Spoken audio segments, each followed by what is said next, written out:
Thank you, Mr. Jagat, for speaking to Arabian Reseller. We would like to start with a brief about your presence at the inaugural edition of GITEX Africa. Yes. So we are very excited to be here and part of GITEX Africa. This is the first edition of GITEX Africa, and it is seen that it is a very Africa-centric business.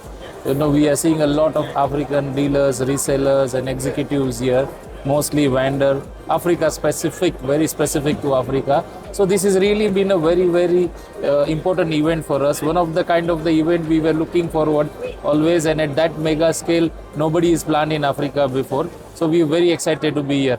We are excited to be part of this event. What sort of commitment do you have for the African market? We are one of the biggest broadline distributor in this region.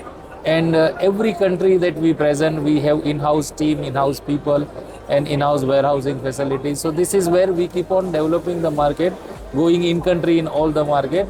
And this is what we do. We wish to be the biggest distributor in Africa, of course, which we are currently, but we are still expanding. So we currently joined the Northwest Africa team, and we are now setting up in the SADC region of this African market.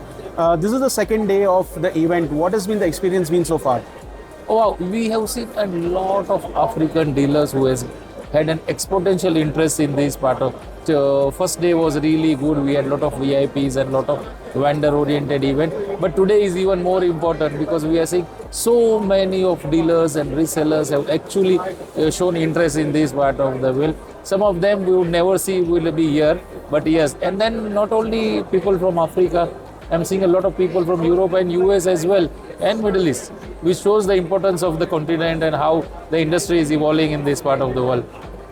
Do you see any upcoming markets in Africa that you want to get into, or do you see a lot of demand from certain markets? Yeah, so we are seeing some of the important markets like the French Africa, as I just discussed, that we have now started operation. We signed up with some prominent brands in French Africa. We are already in the process of setting up into the SADC region of this. So overall Africa, entire Africa for IT is actually growing at a double-digit number. And we see that growth there for quite some time now. Okay. In terms of market strategies and channel strategies, what sort of plans do you have in mind? So we are a very distribution-oriented, channel-oriented company where we only work with resellers and large dealers. So we actually support them, train them for new technologies which come up from the vendors and this, and then empower them to go into the market and look for good opportunities and support the end user environment. Thank you, Mr. Jagat, for speaking to us. Nice having you with us today. Yeah, and we look forward to speaking to you in the future as well. Thank you very much. Thank you.